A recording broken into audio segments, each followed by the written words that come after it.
Hey guys, check it out. Today we're going to be doing some overclocking. I'm going to start with the disclaimer. If you break your shit, don't come crying to me.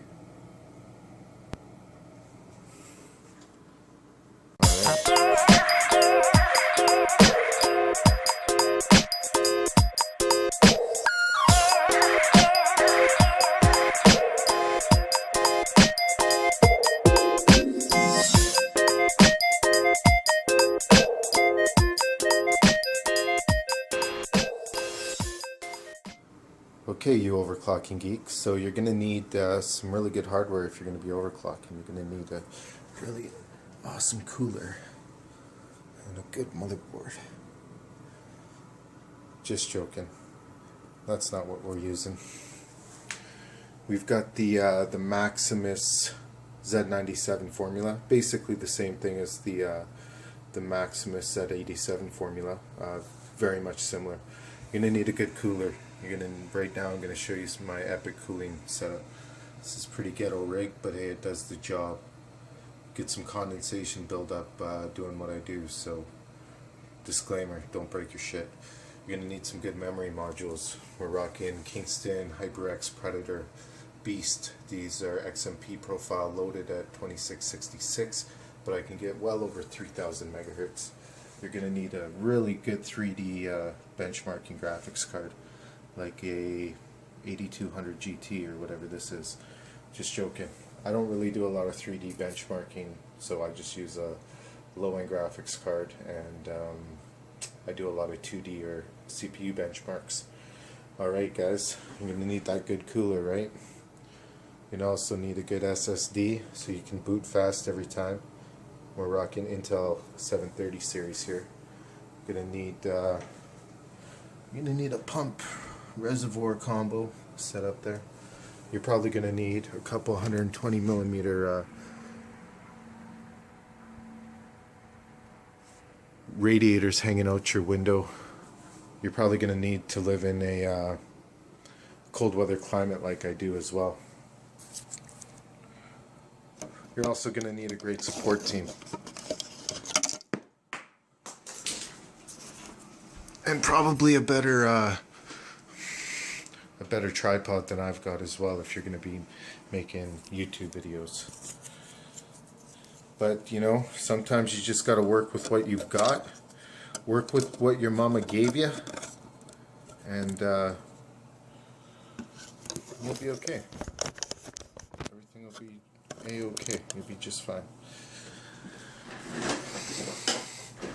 Alright, enough of this Linus Tech Tip forum because it occupies too much of my time, but I really enjoy some of the community members. Okay guys, well, let's just see what we're up to right now. So right now we're doing a little overclocking. If you can see, a 5 gigahertz, 1.5 volts. Memory's clocked at 2800 megahertz CL11. Also to note, in the CPU Z is the memory cache frequency, or sorry, memory cache frequency, CPU cache frequency, which is clocked at 4.8 gigahertz. For a lot of benchmarks, increasing this gives you higher scores. So let's run a Cinebench. That's all we're going to do today, is a little bit of Cinebench. Let's see how this thing goes at 5 gigahertz.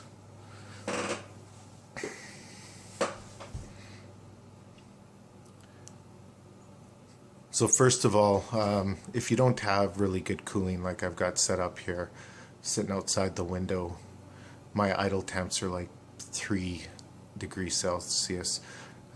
Don't expect to get results like this. Honestly, don't even try this at home, kids. You're probably just going to break something. Although Intel does have the best RMA on the planet.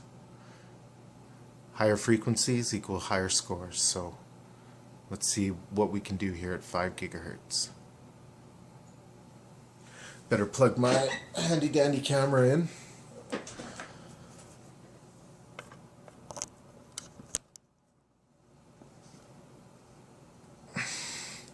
So that's a really good score right there. At 5 gigahertz, 760 73 Cinebench points. I'll show you guys my highest score so far on the 4690k. Give you an idea what you can. This is a screenshot that I pulled last night. Scored 788. Memory was clocked at I don't know, over 3,000, over 3,100 megahertz, so 3116 looks to be. Just rocking away. So that was pretty cool. So another good thing when you're overclocking, so we scored 773. Run the test a second time. You may score higher, you may score lower. Now these are balls to the walls, extreme overclocking that we're doing here, guys. I don't suggest you try any of this stuff for just daily settings. Once you start going over 1.45 volts on these Haswell chips, they get really hot. You need an extreme cooling solution. And you know, the chip can basically start to suffer from premature degradation. Although I haven't really experienced it, and I go all the way up to 1.78 volts, because at 1.8 these chips, they don't come back from a from a blue screen of death. They fail, and usually it's not a blue screen of death. It's the black screen of death, and it is death at 1.8 volts or more. Alright, so we scored a little bit lower, right? So not bad. 773, 768, those are all pretty respectable scores. No, we're not going to save it. So you're also going to need the Intel Extreme tuning utility here, guys. This is how I do my overclocking. Let's have a look at our vitals here. Let's see what's going on. So you can see our CPU core temperature at idle with a manual voltage or a fixed voltage of 1.51 volts. You know, my idle temps are at 8C. Now you're not going to get this unless you've got some extreme cooling shit set up. Your neighbors are going to wonder what the hell's going on in there. All right. So the next logical step, if you're overclocking, is we hit 5 gigahertz. What about 5.1? Now I know for a fact that this chip will do close to 5.1, but I need pretty good volts. I need between 1.5 to 1.6 volts. So I'm going to crank her up to very close to 1.6 volts. I'm going to crank her up to 51. Now what I'm actually going to do as well is I'm going to reduce the base clock because this chip, it won't quite do 5.1 even. So let's give this a shot and see if it'll benchmark. If it doesn't work, computer's going to crash and fail. If it does crash and fail, I'm going to load my next profile up, show you guys around the BIOS some of the extreme settings that I changed, and you know, don't try any of this at home because you're probably just going to break something. Who knows, if this completes, maybe this is a high score run right now that I'll be sharing with you guys. My highest score was 788, so, but it was clocked slightly higher than this clock we're running here.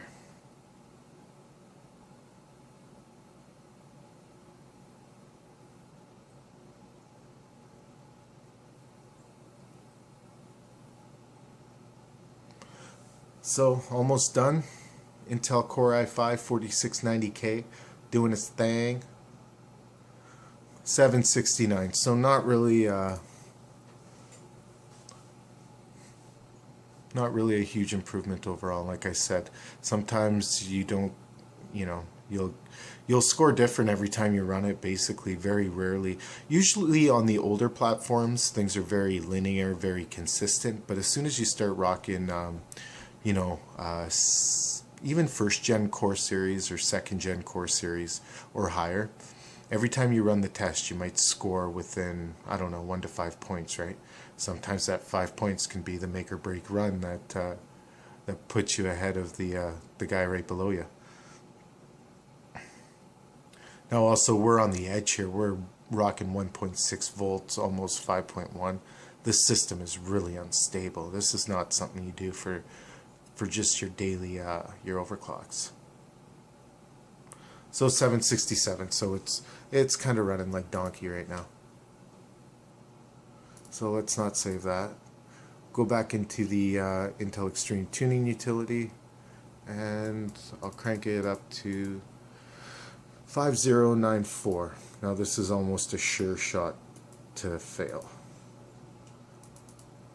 I'll open up CPU-Z here so you guys can just verify that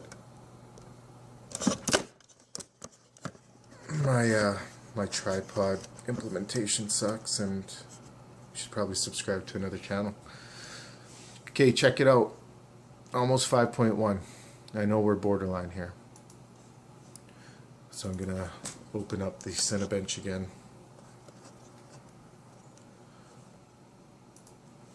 See if we can get more scores. More frequencies equal more scores.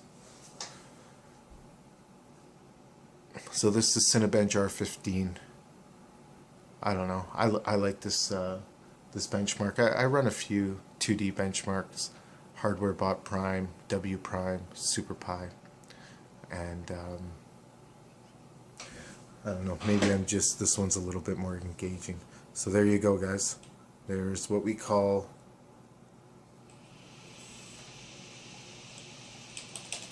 an epic overclocking failure. So what I'm going to do now, let's go into this Asus UEFI. Let's spam the delete key here. I like this board quite a bit.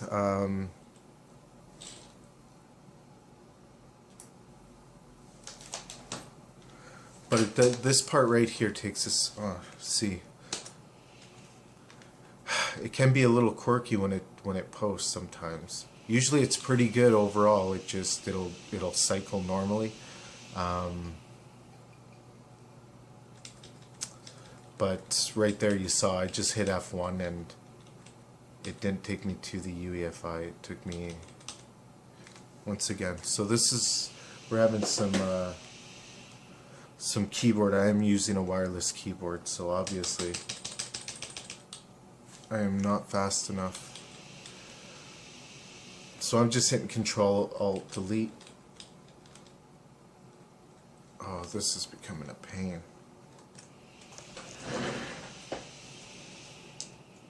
I'm just gonna do a hard power off, power on.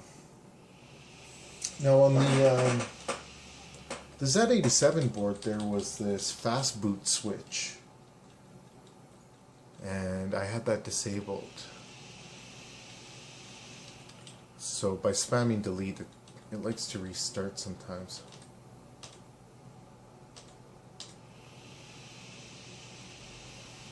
Okay, well hopefully we can get into the UEFI so Asus doesn't look like complete asshats here. Alright, there we go. Oh, so not working right now. But this Z97 doesn't seem to have that same button. There's a keybot button on there, but I don't use keybot. So there you go, guys. This is a day in the life of an overclocker. Sitting here, mashing on the delete key, trying to get into the UEFI. And as you can see, I am very, very unsuccessful. So I'm going to try a different USB port here.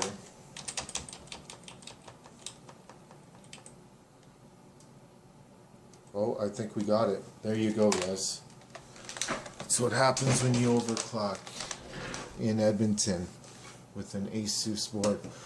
Okay guys, here's just some of the settings. This is a low B clock mode that I'm running, so I start with 100 FSB and or 100 base clock, booting in at 4.8 gigahertz, cache set for 4 gigahertz, memory set at 2800 megahertz. I go into here, set my memory timings right there, and that's basically all the timings I change, just the primary timing, sorry. I also go into this external digi power control, set load line calibration to 8, current capability 140%, extreme power phase control, extreme power duty control, and yeah, that's basically it in that guy. Tweaker's Paradise.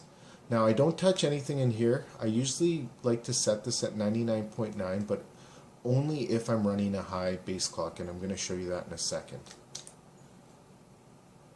So basically these are the type of fail-safe voltages I boot into. I keep my CPU at 1.325. I crank my ring bus all the way up to 1.5 volts. Once again, guys, disclaimer, don't try any of these settings at home. And I just bump all these voltages up. Now there's no need to. I could honestly leave them all at auto. Sorry, wrong value there. I could leave these values here all at auto, and it really wouldn't make a difference whatsoever, that I've found. Some people say that, yeah, if you tweak the system, analog I/O, agent voltage, digital I/O voltage, stuff like that, PCH core, you know, you're going to find some stability. And like I said, guys, we're doing extreme overclocking, and I bump those up just for fun. So basically my memory's clocked or 1.75 volts. I can get away with 1.7 volts, but what we're going to do here is we're going to load my other profile up, and I do believe I'm going to be rocking profile 1, I think.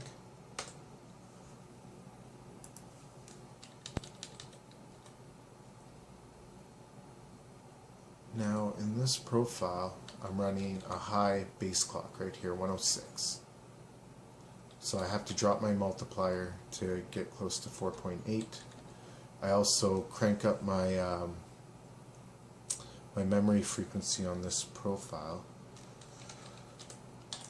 but the memory will run over 3 gigahertz, but it won't post past 3 gigahertz. So I've got to run this divider here.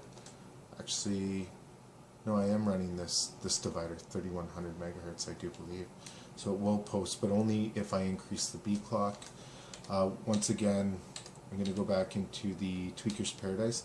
Now when I set my B clock for 106, it's very important that I set this value here. So I like this about the Asus boards, is that you can set this initial B clock value.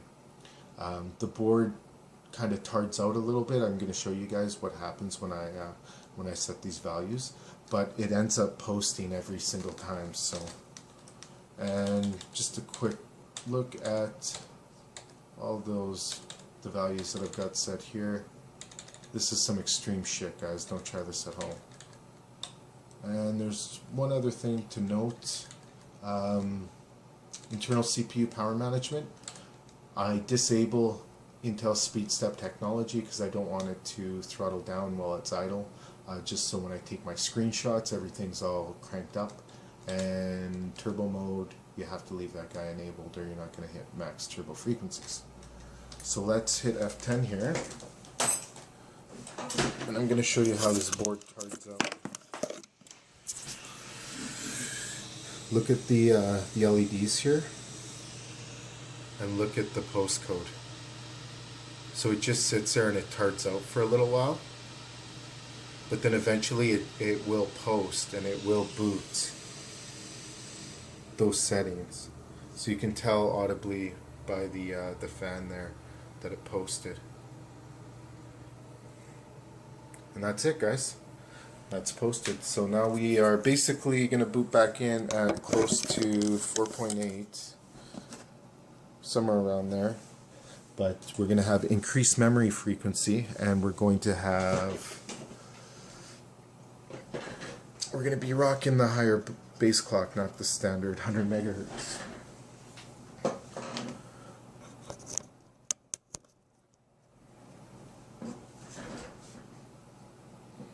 Okay, so I guess everything kind of reset itself because I crashed and burned without a successful restart. Okay, so here's what we're booting into the the OS at 4.875 gigahertz, 1.326 volts. Memory's clocked at 3108 megahertz CL12, and our cache is at 4.239 gigahertz. So first thing we're going to do is we're going to open up Intel Extreme Tuning Utility, because we don't want 4.875 or whatever we want. We want 5.1. We want the ultimate, right guys?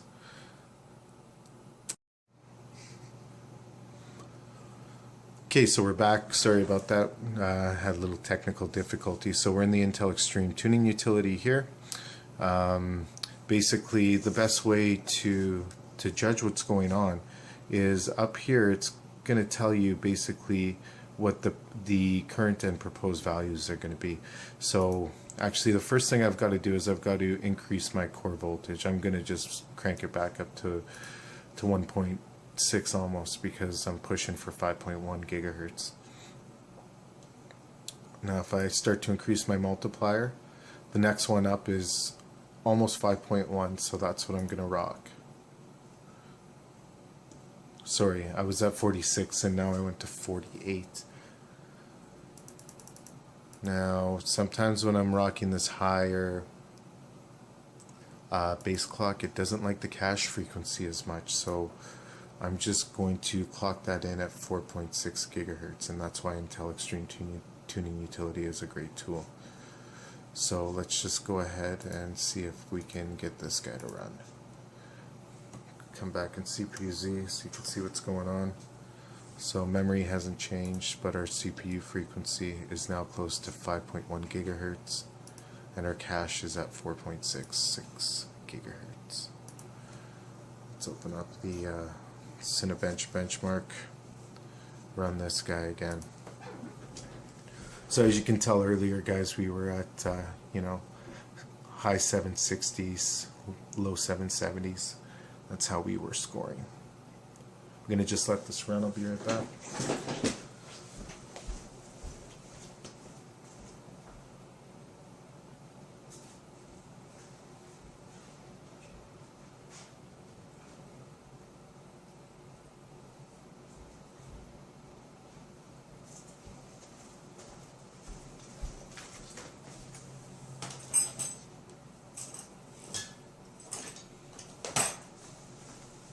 So it looks to be chugging along there pretty good.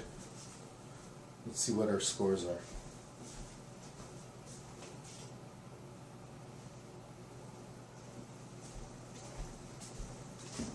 $780, epic score right there. Let's run it a second time. Once you start hitting scores like that on a Core i5, you're doing really good. Most people struggle to hit 700 on these things, but you know, they can't cool 1.6 volts either. So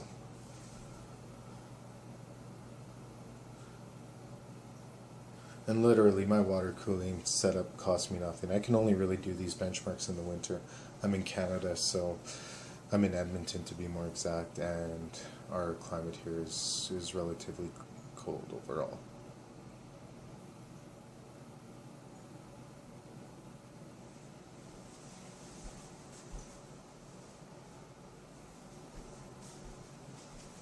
Is it gonna run? Is it gonna complete?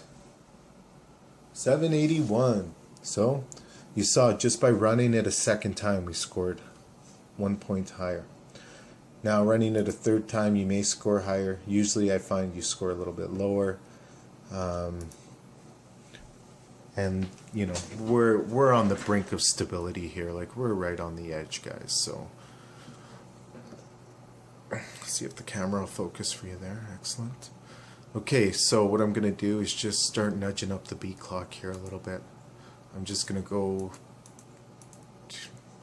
that might even be too far. I went from 5089, now I'm at 5092. So that was only 2 hits on the beat clock. And I know that I'm basically on the edge of stability here. So this can get interesting sometimes when you start messing with the beat clock, because you know, sometimes I will increase the frequency by beat clock and I will actually score a little bit lower. So Let's go for this journey together, me and my fellow YouTube geeks. See what happens.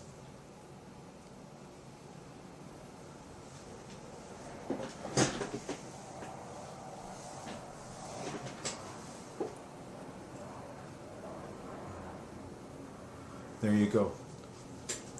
2 nudges on the B clock and extreme failure. Well, there you guys go. There's a day in the life of an overclocker. Blue screens of death. Not being able to get into the UEFI, spamming the delete key. Running extreme cooling. Shit like that. Hope you've enjoyed this video. Peace.